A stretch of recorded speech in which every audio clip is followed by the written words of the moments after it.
Oke.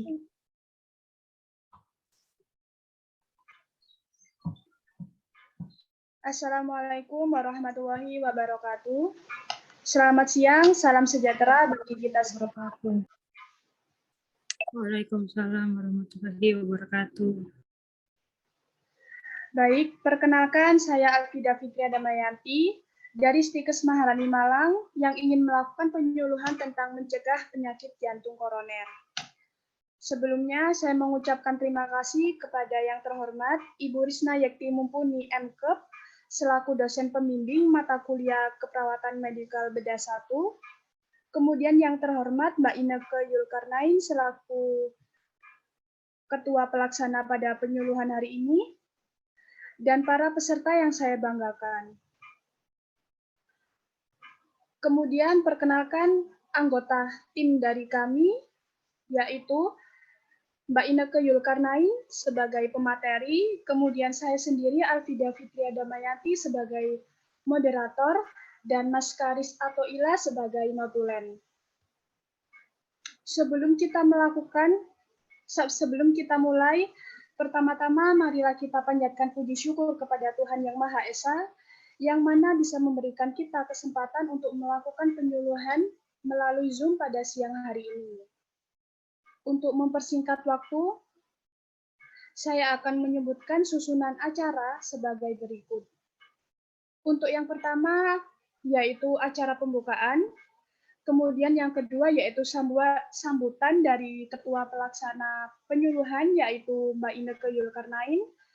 Dan acara yang ketiga, yaitu mengisi form pretest yang akan di-share melalui room chat pada Zoom ini. Kemudian yang keempat, yaitu penyampaian materi. Yang kelima, yaitu sesi tanya-jawab yang didiskusikan oleh para peserta.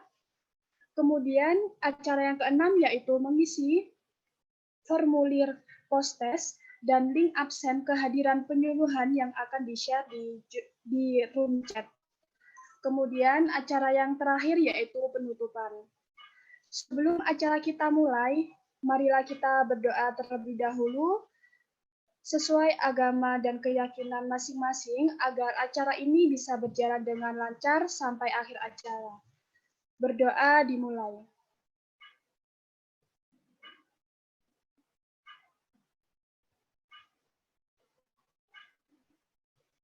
Selanjutnya, kita masuk acara yang pertama, yaitu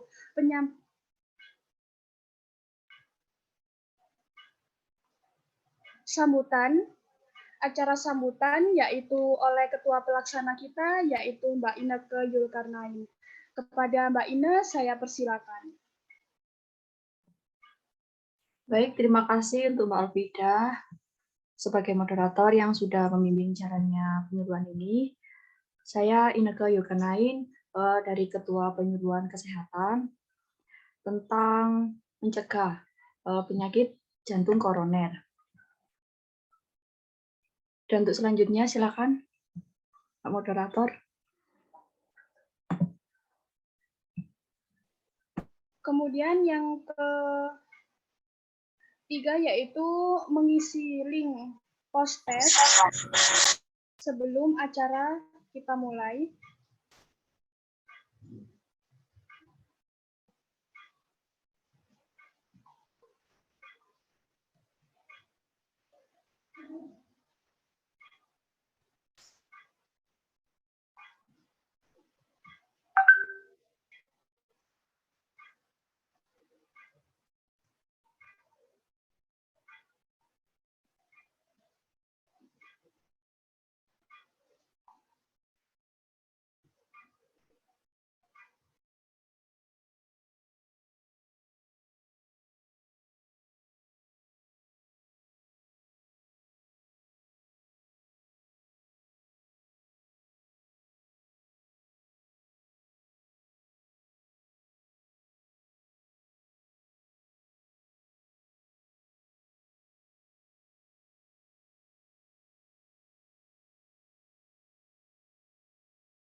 Mohon ditunggu sebentar ya para peserta.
Silakan untuk para peserta mengisi link form yang dikirimkan melalui chat room.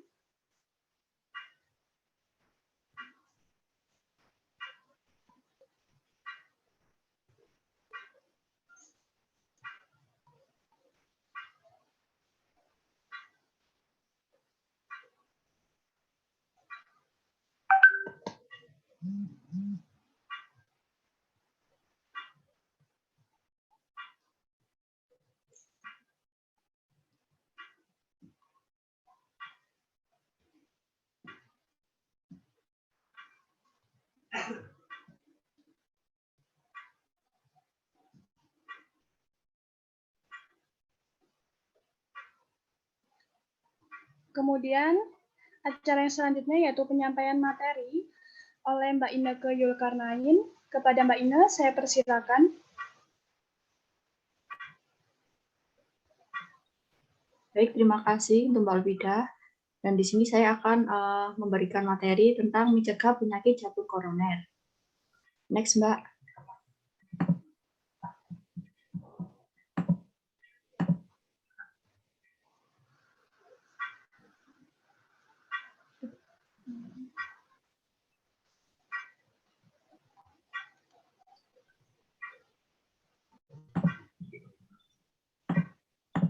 Nah, apa sih yang dinamakan penyakit jantung koroner itu? Untuk ibu-ibu dan bapak-bapak yang ada di sini, apakah sudah tahu apa penyakit jantung koroner itu? Belum, Mbak. Masih belum tahu, Mbak. Belum, Mbak. Masih belum tahu, Mbak.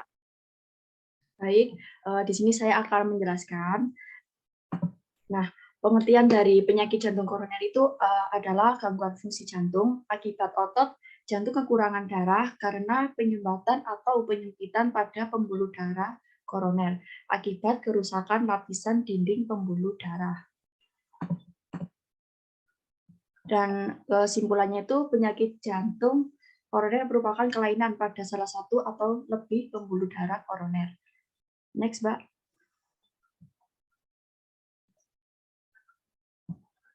Nah, di sini ada menjelaskan faktor-faktor risiko penyakit jantung koroner itu dibagi menjadi dua, yaitu ada faktor yang bisa diubah dan ada faktor yang tidak bisa diubah.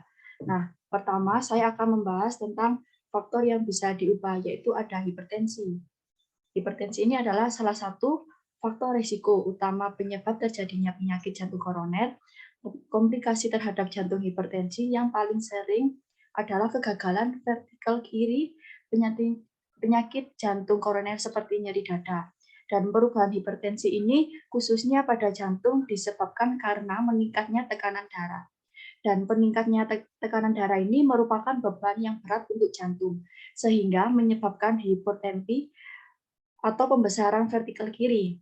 Dan keadaan ini tergantung dari berat dan lamanya hipertensi. Dan selanjutnya ada diabetes.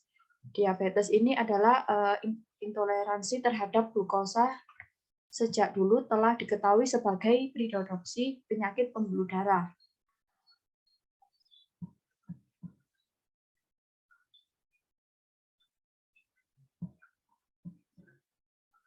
Dan untuk obesitas ini resikonya itu bisa menyerang penyakit jantung koroner akan jelas meningkat bila berat badan mulai melebihi 20% dari BB ideal. Dan untuk selanjutnya ada merokok. Merokok ini menyebabkan penebalan dinding arteri, akibatnya ukuran arteri menyempit dan aliran darah serta suplai oksigen menuju jantung menjadi terhambat. Next, Mbak.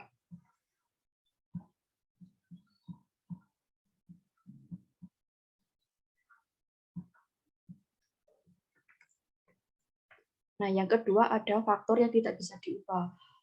Yang pertama ada riwayat penyakit keluarga atau yang disebut dengan keturunan. Dan keturunan ini bisa terjadi dipengaruhi oleh faktor genetik. Dan yang kedua ada usia. Usia ini bertambahnya usia meningkatkan resiko PJK atau yang dimaksud dengan penyakit jantung koroner secara nyata, baik pada pria maupun wanita. Hal ini mungkin merupakan percerminan dari lamanya terpapar faktor resiko ditambah dengan kecenderungan bertambahnya derajat tiap-tiap faktor resiko dengan bertambahnya usia. Dan yang ketiga ada jenis kelamin, yaitu bahwa laki-laki mempunyai resiko penyakit jantung koroner 2-3 kali lebih besar dari perempuan.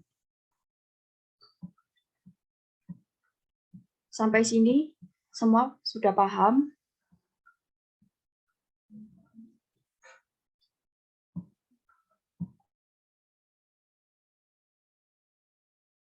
Insya Allah paham, Mbak.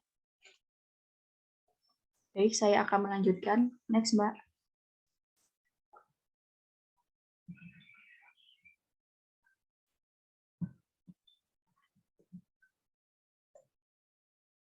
Nah, di sini ada gejala dan tandanya penyakit jantung koroner atau PJK ya. Yang pertama ada rasa sakit awal. Rasa sakit awal ini pertamanya serangan jantung berperiode biasanya dimulai di belakang, di pertengahan atau sepertiga di atas tulang dada, bertepatan pada ruas tulang iga ketidaan keempat atau daerah dada yang ditempati jantung. Rasa sakit ini mulai menyebar dari daerah tulang dada ke leher dan rahang bawah.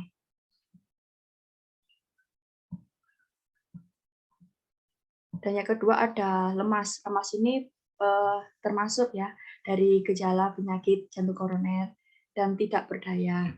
Untuk perasaannya itu bisa lemah. Terus yang ketiga ada keringat dingin. Keringat dingin ini pada saatnya terjadi keluarnya keringat di sekujur tubuh. Terus ada sesak nafas. Sesak nafas ini rasanya seperti susah mengambil udara, seperti kekurangan udara. Terus ada pucat. Wajah menjadi pucat akibat vasodilatasi pembuluh darah dan rasa takut. Dan ada denyut jantung. Denyut jantung ini bertambah cepat, tetapi tekanan denyut nadi menjadi lemah.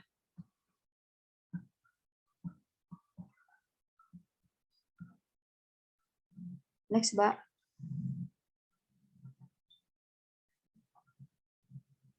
Dan ini ada penanganan pertama pada penderita penyakit jantung koroner. Yang pertama, posisi setengah duduk. Posisi setengah duduk ini menggunakan bantal yang tinggi, tubuh bagian atas lebih tinggi 20-30 derajat untuk persiapan segera membawa ke instalasi gawat darurat RS terdekat. Yang kedua ini ada hindari pekerjaan keras. Hindari penderita dari gerakan yang mendadak dan aktivitas apapun seperti berbicara banyak dan mengejan atau mengedan. Yang ketiga ada minum obat yang teratur. Ini dapat membantu mengurangi resiko penyakit jantung koroner. Untuk obat-obatnya itu seperti isosofit dan Gedocard, Ditral atau Vascorbit. Dan obat-obatan ini diberikan di bawah lidah, dapat diberikan beberapa kali hingga penderita mendapatkan pertolongan di rumah sakit.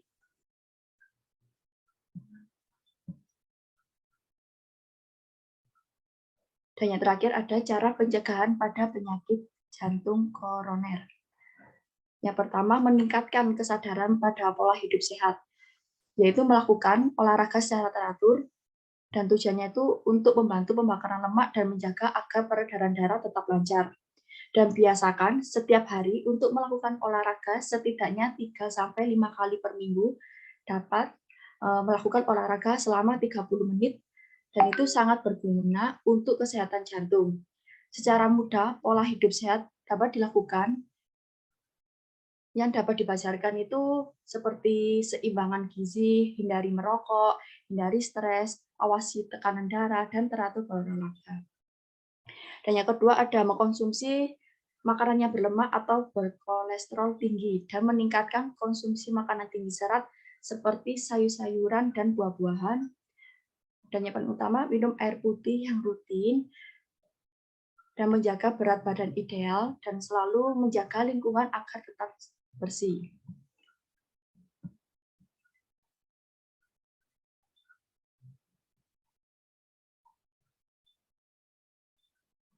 Next, Mbak. Baik, terima kasih dari materi saya, dan mohon maaf bila dari presentasi saya yang kurang jelas, mohon dimaafkan. Dan saya serahkan kembali ke moderator. Baik, terima kasih kepada Mbak Ine sudah menjelaskan materi tentang mencegah penyakit jantung koroner. Kemudian acara selanjutnya yaitu sesi tanya jawab. Untuk kepada peserta dipersilakan apabila ada pertanyaan.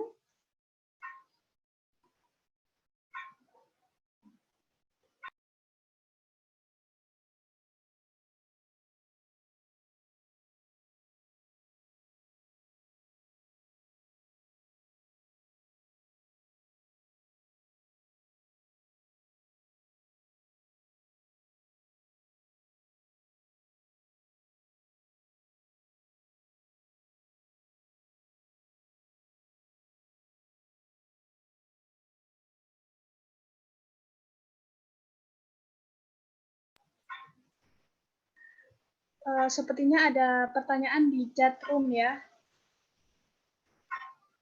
Dari Jerry. Gimana?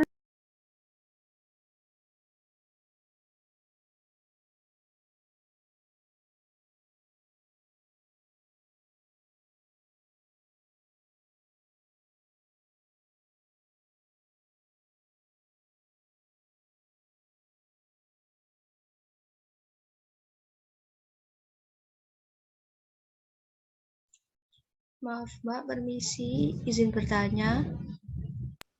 Iya, Mbak Lulu, silakan.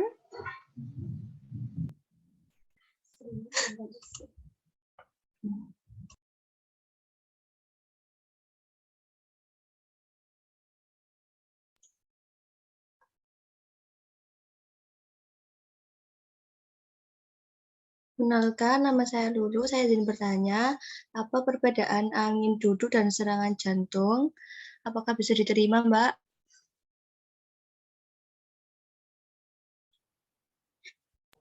Bisa, Mbak. Terima kasih. Ya.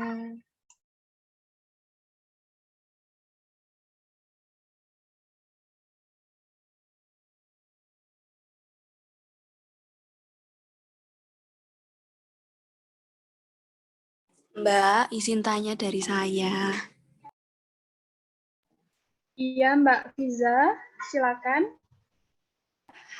Kira-kira untuk resiko penyakit jantung koroner ini anak-anak sama dewasa atau lansia lebih beresiko mana ya, Mbak? bisa diterima. Baik, Mbak, terima kasih.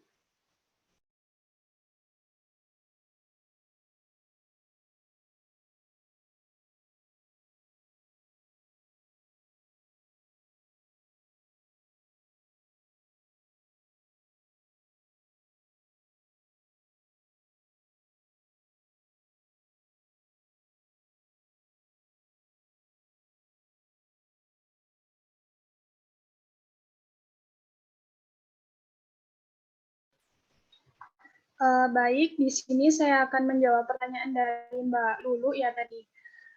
Apa perbedaan angin duduk dan serangan jantung?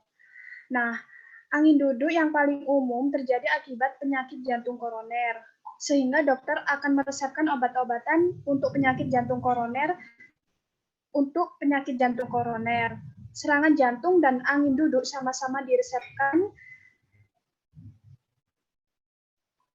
obat pengencer darah. Namun, serangan jantung umumnya diberi tambahan obat untuk penurun kolesterol juga. Jadi intinya penyakit jantung koroner dan angin duduk itu hampir sama. Apakah Mbak Lulu bisa diterima jawabannya? Ya, Mbak, bisa. Terima kasih. Ya, Mbak, sama-sama.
Baik, saya akan menjawab pertanyaan dari Jerry untuk soal apakah seseorang yang pekerja keras dan pecandu adrenalin beresiko lebih tinggi untuk penyakit jantung.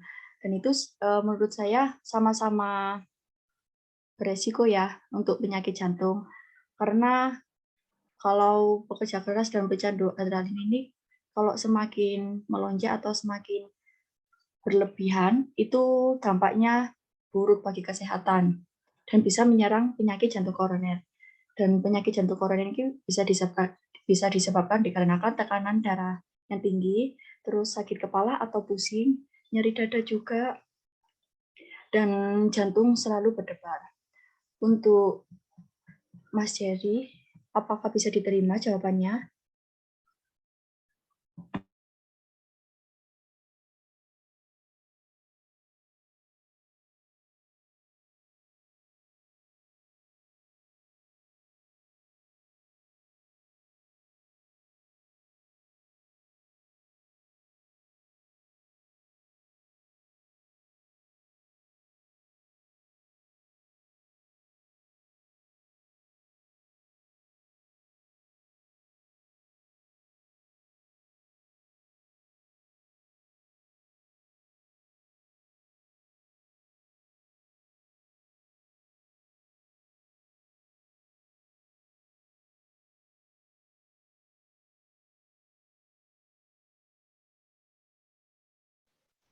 Untuk sesi tanya jawab, saya tutup.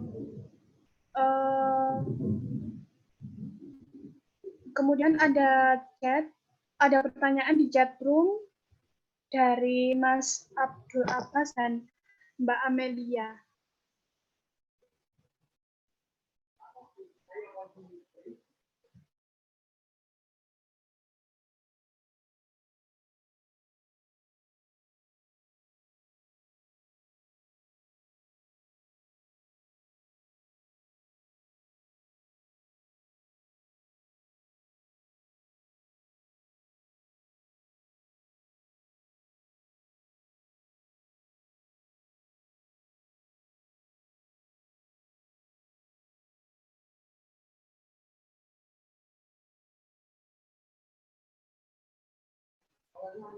Saya izin menjawab pertanyaan dari Mbak Fiza Atul ya tadi.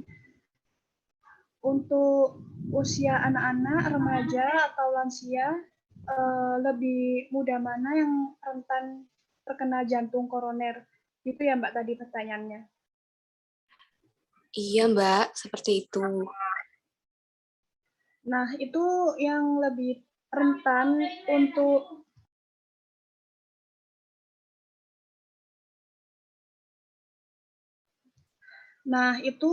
lebih rentan terkena penyakit jantung koroner itu usia lansia ya, Mbak. Karena pada usia lansia itu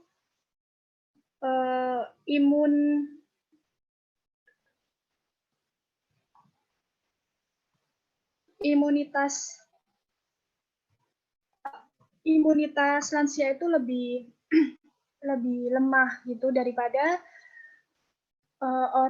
daripada usia dewasa. Jadi usia lansia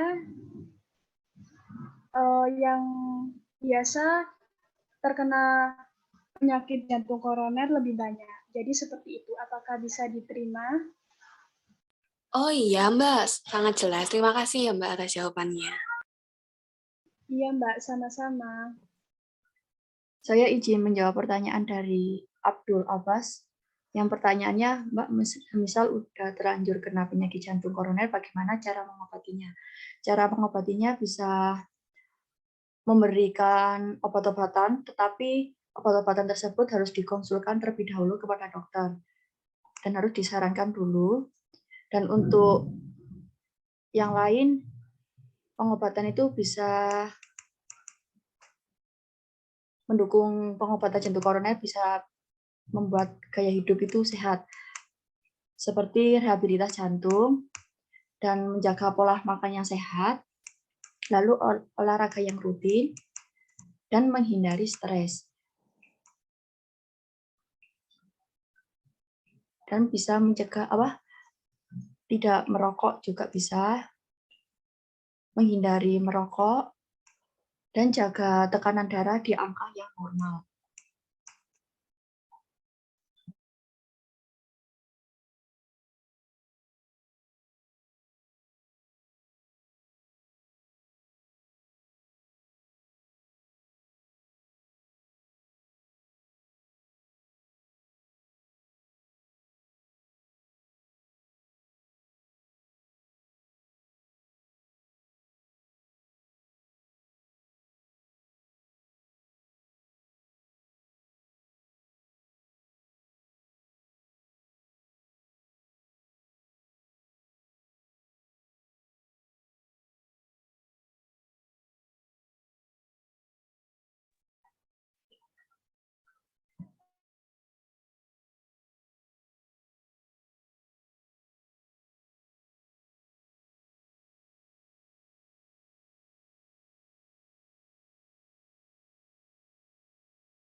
Baik, saya akan menjawab pertanyaan dari Mbak Amelia Mawardan, yaitu pertanyaannya, kenapa orang yang tidak memiliki riwayat penyakit jantung dan tidak ada keturunan serangan jantung, tetapi mereka bisa mengalami penyakit tersebut?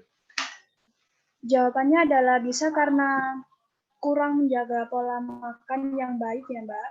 Kemudian pekerjaan yang berlebih itu juga bisa memicu terjadinya penyakit jantung koroner. Jadi kesehatan jantung itu jadi tidak sehat karena kurangnya menjaga pola makan. Jadi seperti itu, apakah jawabannya bisa diterima?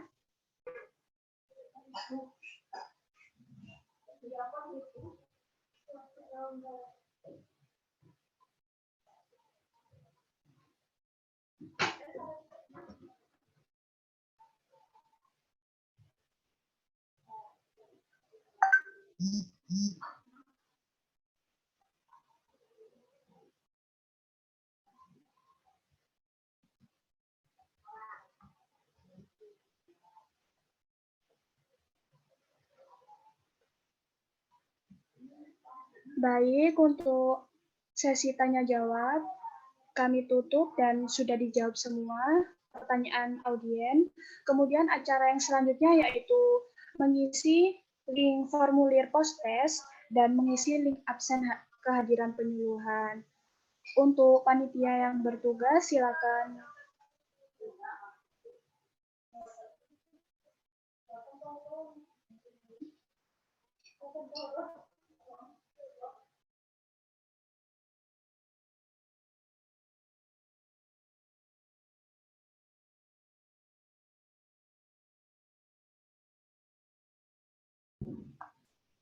Nah, link post-testnya sudah dikirim.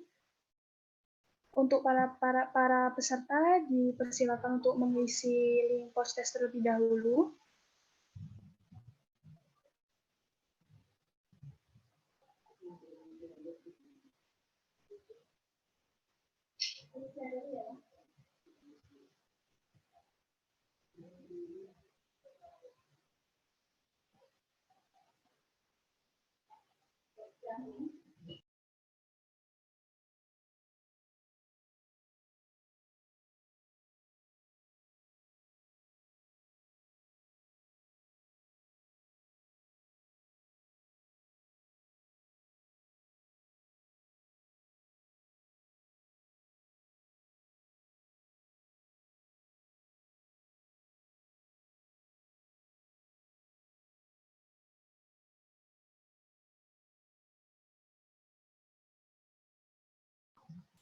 Untuk acara selanjutnya, yaitu acara yang terakhir, yaitu penutupan.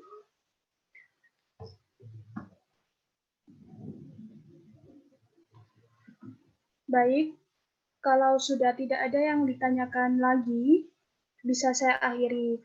Terima kasih atas kerjasamanya dan mohon maaf dari kami apabila ada penyampaian materi dan salah pengucapan. Saya mohon maaf yang sebesar-besarnya. Wassalamualaikum warahmatullahi wabarakatuh. Selamat siang. Waalaikumsalam. Waalaikumsalam.